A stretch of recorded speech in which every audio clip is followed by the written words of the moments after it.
और अगर तुमने ईरान पर हमला किया तो ऐसा जवाब दिया जाएगा कि दुनिया के मानचित्र से इसराइल गायब हो। अभी आपके सामने एक वीडियो रखने वाले हैं, इस वीडियो को आप जरूर देख के जाना। रिएक्शन देने वाले हैं अभिसार शर्मा साहब की वीडियो पर। आप जानते हैं कि रूस खुल करके ईरान के साथ है और कई ऐसे ताकतवर देश हैं जो रूस के साथ हैं। तो भैया जब रूस ईरान का साथ देगा तो वो देश भी ईरान का साथ देंगे, रूस का साथ देंगे। तो चलिए इसी पर बात करेंगे, लेकिन उससे पहले बहुत ज़रूरी है गजा के अंदर अभी कैसे हालात हैं, फ़लस्तीन के अंदर कैसे हालात बने हुए हैं, बहुत सारी बातें मिडिल ईस्ट की इसमें होंगी। हम रिएक्शन देने वाले हैं कि ऐसे पत्रकार, एक सच्चे और अच्छे पत्रकार की वीडियो पर जो आपको हमेशा सच बताते हैं। मोदी मीडिया से आप हज़ारों मील दूर रहना मेरे अजीज़ों, और किसी की खबर सुननी है तो ऐसे पत्रकारों की सुना करना, इंशाल्लाह आपको ये सच्ची खबर देंगे। पहले इनकी वीडियो दिखाते हैं, उसके बाद में कुछ नसीहत की बातें हम भी बताएंगे। वीडियो बेशक लंबी है लेकिन इसमें एक एक बात पॉइंट की मेरे अजीज। तो गजा और फलस्तीन के मजलूम मुसलमानों की मौला गैब से मदद फरमाए अल्लाह। आइए जानते हैं कि कैसे हालात अभी बने हुए हैं, और दूसरी बात कि वाकई ईरान इजराइल को दुनिया के नक्शे से खत्म कर डालेगा। आइए देखते हैं। आप जानते हैं क्या तस्वीर है? ये भूख की तस्वीर है, ये गजा की तस्वीर है दोस्तों। क्या आप जानते हैं हर गुजरते लम्हे के साथ, हर गुजरते दिन के साथ गजा तक पहुंचने वाली मदद जो है वो कम होती जा रही है। क्या आप जानते हैं दोस्तों, अगस्त में संयुक्त राष्ट्र की तरफ से वहां पर जितनी राहत सामग्री पहुंची थी, अब अक्टूबर में आते आते राहत सामग्री न के बराबर हो गई है। यह चेतावनी कोई और नहीं, संयुक्त राष्ट्र दे रहा है। खतरा यह है कि इस वक्त 10 लाख लोग गजा में, 10 लाख लोग जो हैं वो भुखमरी की कगार पर हैं। एक तरफ इतना बड़ा मानवीय संकट जिसकी मैं चर्चा आगे जाकर करूंगा, और दूसरी तरफ दुनिया तीसरे विश्व युद्ध, एक परमाणु टकराव के मुहाने पर। ईरान ने चेतावनी दी है कि इसराइल कुछ भी ऐसा करने की सोचे भी नहीं, प्रयास भी नहीं करे, वरना उसके ऐसे खतरनाक परिणाम होंगे कि दुनिया के मानचित्र से इसराइल खत्म हो जाएगा। मगर हकीकत यह भी है दोस्तों कि इस वक्त ईरान में जबरदस्त तनाव है, जबरदस्त टेंशन है। ईरान मध्य पूर्व में अपने तमाम देशों के साथ मंत्रणा कर रहा है कि कहीं इसराइल उसके परमाणु ठिकानों या फिर उसके तेल के ठिकानों पर हमला ना कर दे, क्योंकि अगर ऐसा होता है तो एक बहुत बड़ा तेल का संकट पैदा हो सकता है और इसकी लपटें भारत तक पहुंच सकती हैं। यह बात अलग है दोस्तों कि ईरान में जो सड़क पर रहने वाला इंसान है, जो आम इंसान है, वो इसराइल को चेतावनी दे रहा है। CNN ने ईरान में जो लोग हैं उनसे बात की और वहां से ये आवाज आ रही है जहां पर लोग सीधी चेतावनी दे रहे हैं इसराइल को कि बाज आओ, और अगर तुमने ईरान पर हमला किया तो ऐसा जवाब दिया जाएगा कि दुनिया के मानचित्र से इसराइल गायब हो जाएगा। सुनिए वहां से किस तरह की आवाजें उठकर आ रही हैं। जी। They will see a very harsh response from the IRGC, the army and the people of Iran.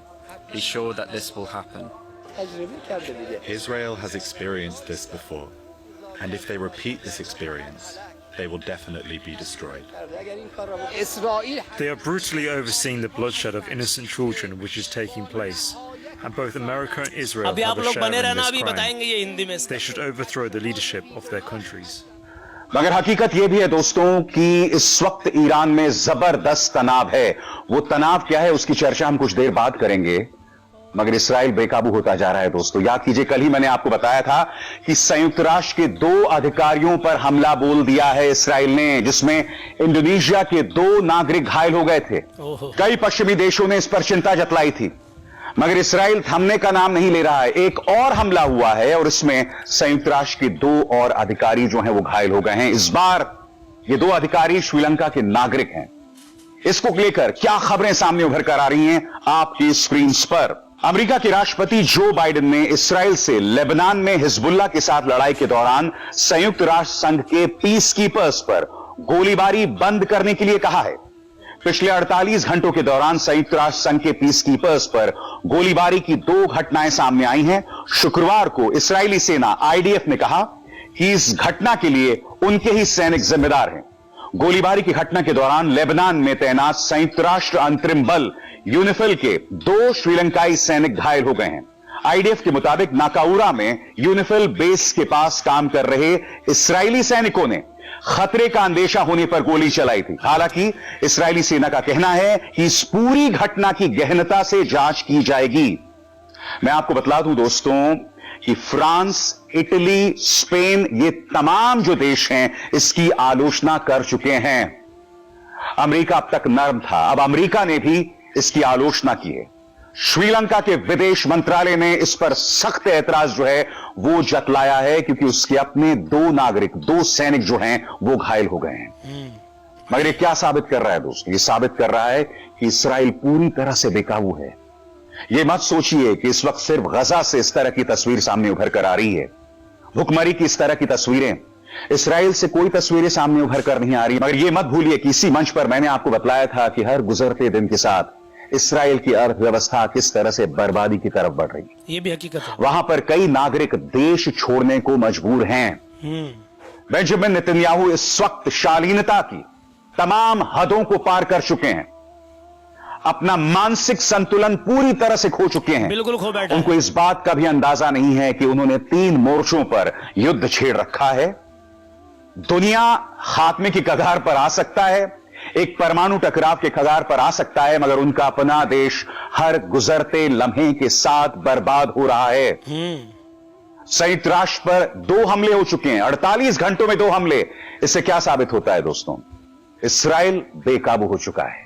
इससे यह भी साबित होता है कि इसराइल अब अमेरिका की भी नहीं सुन रहा। साफ तौर पर दोस्तों, अमेरिका के दोहरे मापदंड सामने उभर कर आ रहे हैं।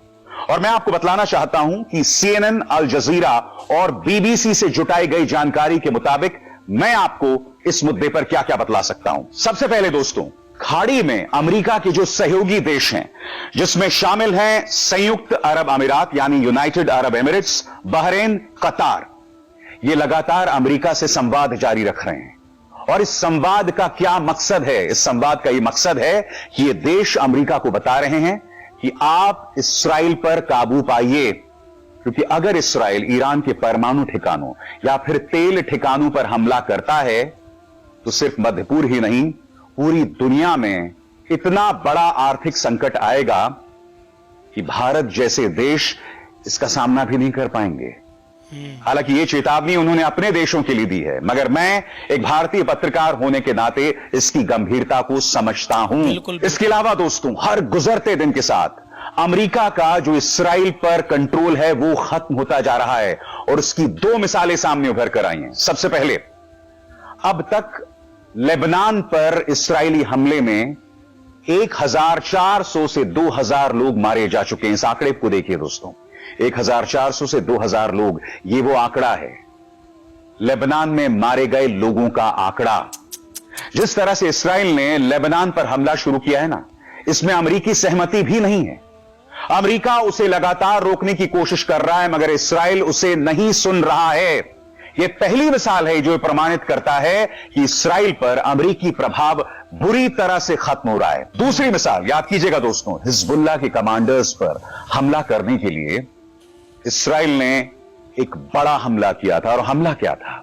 इसराइल उनके पेजर्स और उनके फोन्स को हैक कर रहा था और उसे एक बॉम्ब में तब्दील कर रहा था। और ऐसे करीब 1000 धमाके हुए, जिसमें हिजबुल्लाह के कई कमांडर्स और कई बेकसूर नागरिक भी मारे गए। अमेरिका इस बात को लेकर नाराज है। और क्या आप जानते हैं कि इसराइल ने इस घटना को अंजाम दिया और इसमें अमेरिका की रजामंदी नहीं थी। इसराइल ने यहां कितना खतरनाक काम किया है आप सोच भी नहीं सकते। इसराइल ने दुनिया भर के जो तानाशाह हैं, दुनिया भर के जो ऐसे देश हैं जहां के शासक तानाशाही से काम करते हैं, उन्हें एक टूल किट दे दिया है, उन्हें एक सोच प्रदान कर दी है। अगर आपको अपने विरोधियों पर निशाना साधना है तो उनके फोन को हैक कीजिए, उनके पेजर्स को हैक कीजिए, उसे बॉम्ब में तब्दील कीजिए और धमाका, नतीजा आसानी से उनकी मौत। आपको किसी ड्रोन का इस्तेमाल करने की जरूरत नहीं है किसी को मौत के घाट उतारने के लिए। आप सिर्फ उनके फोन को हैक कीजिए, उसे बॉम्ब में तब्दील कीजिए और उन्हें मौत के घाट उतार दीजिए। पॉइंट की बात। इसराइल की चाल कितनी खतरनाक है और दुनिया में उसने कितनी गलत मिसाल कायम की है, इसे हम आने वाले दिनों में महसूस करने वाले हैं, जब दुनिया भर की जो तानाशाही सरकारें हैं वो अपने विरोधियों को इसी तरह से निशाने पर लेंगे। यही बात। इसराइल किस तरह से अमेरिका के काबू में नहीं रहा, उसकी एक और मिसाल। अब तक उसने अमेरिका को यह भरोसा नहीं दिलाया है या भरोसा नहीं दिया है कि वो ईरान के परमाणु ठिकानों पर हमला नहीं करेगा। ये भरोसा नहीं दिलाया दोस्तों। लगातार अमेरिकी विदेश मंत्रालय के जो अधिकारी हैं वो इसराइल से संपर्क में हैं, मगर इसराइल ने ऐसा कोई भरोसा नहीं दिया है। और मैं आपको बतलाना चाहूंगा, एक अरसे से इसराइल जो है वो ईरान के परमाणु ठिकानों पर हमले की सोच रहा है। कई सालों से इसकी योजना बना रहा है और अब तो वहां के रक्षा मंत्री से लेकर खुद बेंजामिन नेतन्याहू ने यह बात स्पष्ट कर दी है कि आने वाले दिनों में ईरान पर ऐसा हमला होगा कि ईरान के होश फाख्ता हो जाएंगे। मैं आपको बतलाना चाहूंगा, आज से नहीं, एक अरसे से इसराइल ईरान के परमाणु ठिकानों पर हमले की कोशिश करता रहा है। दो मिसाल मैं आपको देना चाहूंगा, नहीं कर पाए। याद कीजिएगा, निहायत ही रहस्यमय तरीके से ईरान के जो परमाणु वैज्ञानिक हैं उन्हें मौत के घाट उतार दिया जाता है, उनकी हत्या हो जाती है। इन तमाम हत्याओं के पीछे इसराइल की मोसाद का हाथ होता है। और फिर इस वायरस पर गौर कीजिएगा दोस्तों, इसे कहते हैं स्टक्सनेट वायरस। फिर से देखिए, इसे कहते हैं स्टक्सनेट वायरस। आप जानते हैं स्टक्सनेट वायरस क्या है? क्या है? ईरान का नाथैंस परमाणु ठिकाना है। क्या है? नाथैंस परमाणु ठिकाना। वहां पर इसराइल ने स्टक्सनेट वायरस का इस्तेमाल किया था। यानी कि इसराइल एक लंबे अरसे से ईरान के परमाणु ठिकानों को निशाना बनाना चाहता है और उसकी वजह भी साफ है। जब ईरान अपने लिए एक परमाणु बॉम्ब बनाने की कोशिश कर रहा था तो उसके निशाने पर इसराइल था। देखिए दोस्तों, इस बात पर गौर करना पड़ेगा, हर वो देश जो परमाणु बॉम्ब बनाता है ना, उस परमाणु बॉम्ब का एक लक्ष्य होता है। मसलन जब सबसे पहली बार परमाणु बॉम्ब बनाया गया था 1940 में, जिसका इस्तेमाल जो है वो हिरोशिमा और नागासाकी पर हुआ था, उसका मकसद क्या था? अमेरिका ने वो परमाणु बॉम्ब क्यों बनाया था? क्योंकि उसे इस बात का डर था कि कहीं उससे पहले जर्मनी परमाणु बॉम्ब ना बना ले, क्योंकि अगर जर्मनी परमाणु बॉम्ब बना लेता तो उसका इस्तेमाल ब्रिटेन या अमेरिका पर करता। इसीलिए अमेरिका ने जल्द से जल्द वो परमाणु बॉम्ब बना लिया था और उसके निशाने पर था जर्मनी। मगर जर्मनी उससे पहले ही विश्व युद्ध 2 यानी वर्ल्ड वॉर 2 हार गया। जापान तब भी सक्रिय था और जापान को खामोश करने के लिए अमेरिका ने जापान पर इस्तेमाल किया परमाणु बॉम्ब। और उसके बाद एक होड़ लग गई परमाणु बॉम्ब्स की दो देशों के बीच, क्योंकि आरंभ हो चुका था शीत युद्ध यानी कोल्ड वॉर। पूर्व सोवियत यूनियन और अमेरिका परमाणु बॉम्ब बनाने लगे। दुनिया कई बार एक परमाणु ठिकाने के मुहाने पर भी पहुंची, दस्तक भी सुनाई दी। ऐसे कई मौके आए जहां अमेरिका और रूस, या कहा जाए अमेरिका और पूर्व सोवियत यूनियन, एक दूसरे पर परमाणु बॉम्ब का इस्तेमाल करना चाहते थे। मैं आपसे क्या कहने की कोशिश कर रहा हूं कि जब भी कोई परमाणु बॉम्ब बनाया जाता है उसका एक मकसद होता है। मसलन भारत और पाकिस्तान। भारत ने क्यों परमाणु बॉम्ब बनाया? क्योंकि उसके जहन में चाइना और पाकिस्तान से आने वाला खतरा था। पाकिस्तान ने क्यों परमाणु बॉम्ब बनाया? क्योंकि उसके जहन में सिर्फ और सिर्फ भारत था। उसी तरह से जब ईरान ने अपना परमाणु बॉम्ब बनाया, क्योंकि वो एक अनाधिकारिक परमाणु शक्ति है, ऑफिशियल न्यूक्लियर पावर नहीं है, उसने पाकिस्तान, नॉर्थ कोरिया, चाइना की मदद से जब परमाणु बॉम्ब बनाया तो उसके जहन में इसराइल का खतरा था। तो एक तरफ हर गुजरते लम्हे के साथ दुनिया खात्मे की कगार पर है, एक परमाणु टकराव की कगार पर है, क्योंकि ये पहले वाला जमाना नहीं रहा दोस्तों। अगर एक परमाणु हमला एक तरफ हुआ तो जवाबी हमला भी होगा और उसके बाद ये कहां पर रुकेगा हम नहीं जानते हैं। और जैसे मैं लगातार बता रहा हूं, इस वक्त देश बुनियादी समस्याओं से जूझ रहे हैं। भुखमरी की तस्वीर मैं आपको बार बार बतला रहा हूं और आप जानते हैं गजा में हालात बहुत गंभीर हैं जी। मैं आपको बतलाना चाहूंगा दोस्तों, अगस्त में उत्तरी गजा में 700 ट्रक पहुंचे थे जिसमें खाने का सामान था जी। इस आंकड़े को देखिए, उत्तरी गजा तक करीब 700 ट्रक पहुंचे थे जिसमें खाने का सामान था जी। सितंबर में आते आते 700 का आंकड़ा 400 पर पहुंच जाता है। और क्या आप जानते हैं अक्टूबर में अब तक गजा में एक भी ट्रक नहीं पहुंचा। इसका मतलब आप जानते हैं? अल्लाहु अकबर। इसका मतलब साफ है, गजा भुखमरी की कगार पर है। उत्तरी गजा में इस वक्त 10 लाख लोगों तक खाने का कोई सामान नहीं पहुंच रहा है। इसराइल लगातार हमले कर रहा है दोस्तों, लगातार कई हजारों बेकसूर नागरिक मारे गए हैं, जिसमें हमास के आतंकवादी भी हैं, मगर बेकसूर नागरिक भी मारे गए हैं। लगातार लोग मर रहे हैं, भुखमरी की कगार पर हैं। और ये मत सोचिए दोस्तों इसराइल में ये सब नहीं हो रहा है।